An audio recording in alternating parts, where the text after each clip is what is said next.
Takže já vás zdravím u tohohle videjka. Dneska si uděláme test do letu Mavica, jestli dá opravdu ty 4 km, jak slibují v České republice. Já si myslím, že to bude i o něco víc. Má teda dost silný vítr, takže se budu snažit tak, aby se Mavic i vrátit, ale nezaručuju, že to tak ve skutečnosti bude. Chtěl jsem původně, aby letěl proti větru zpátky, že je to prostě lepší varianta, ale tady za mnou je zastavěná oblast, takže poletíme tady tím směrem. Tam vlastně v podstatě nic není, kromě pár drátů vysokého vedení a tak. Takže tomu se vyhneme a zkusíme si vlastně teda dolet do dálky, kolik ten Mavic teda dáme. Tak a ještě bych možná navrhoval to, že bychom sundali tady ty nožky, aby to proudění kolem toho Mavica bylo co nejmenší a co nejlepší aerodynamika. Streamovat to budu přímo do mobilu, video natáčet nebudu Mavicem, protože si myslím, že je to zbytečný na tenhle test, takže si uděláme jenom ze screen recorderu nějaký záznam a jdeme na to.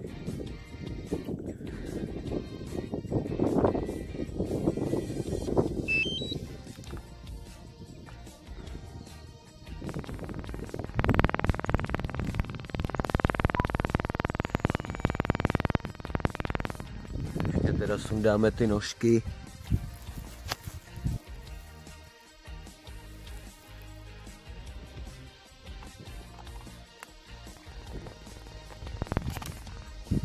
Ať je ten odpor co nejmenší.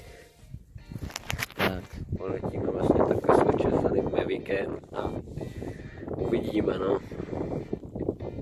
Tak jo, jdeme na to. Take off. Takže jdeme na to, startují motory a The home point has been updated. Please check it on the map. home point máme. Poletíme teda ve sport módu, aby jsme byli rychleji tam a nebudu to dál natahovat.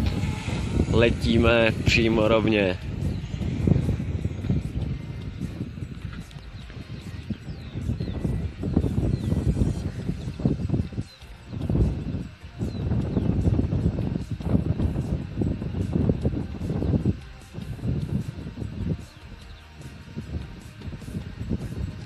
Ještě si vystoupáme do nějaké rozumné výšky, kolem těch 40 metrů.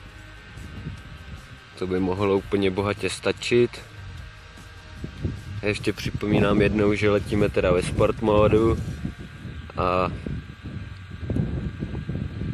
zatím máme 700 metrů,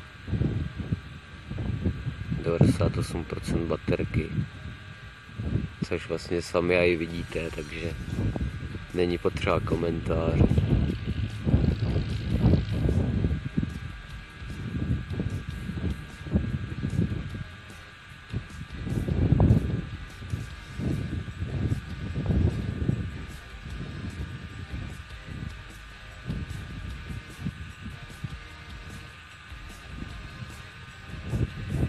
Tak nám to zahlásilo, že máme vysoký nebo velký vítr, což my samozřejmě víme, ale letíme v klidu dál.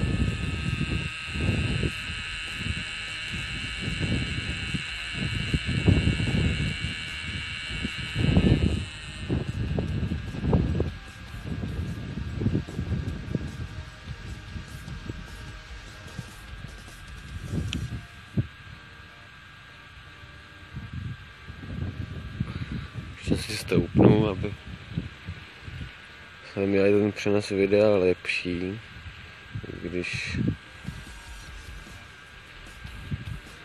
teda jak můžete vidět, tak videosignál vlastně vůbec v podstatě nemám.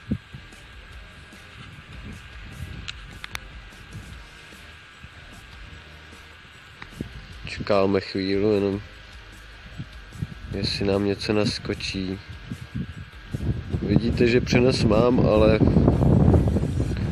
jako vůbec mi to nehlásí, že bych měl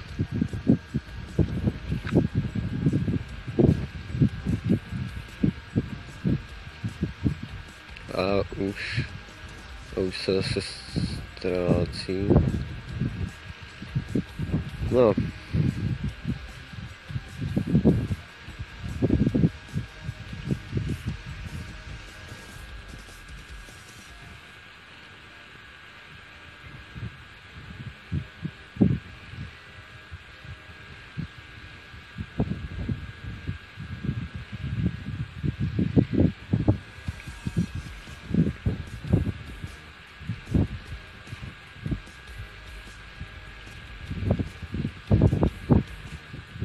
Ještě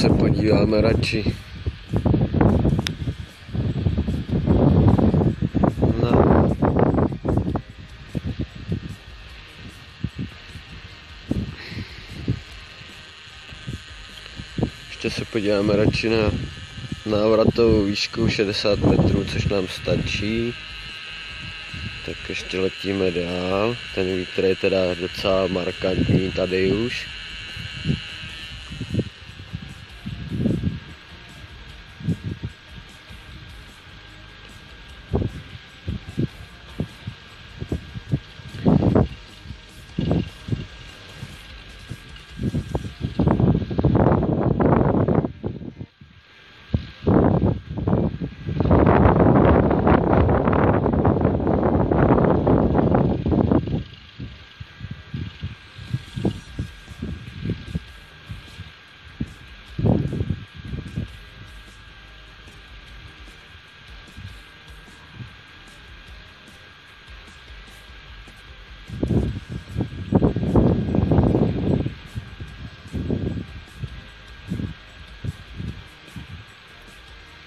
Tak sami můžete vidět, že jsme na 4 kilometrech,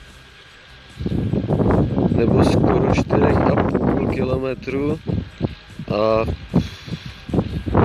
video si nás sice bliká, jakože ho nemáme, ale jako pořád obraz máme v pohodě, 4,5 kilometru a řídící signál pořád taky má a právě teď nám vypadl řídící signál ve 404 kilometrech a 600 metrů.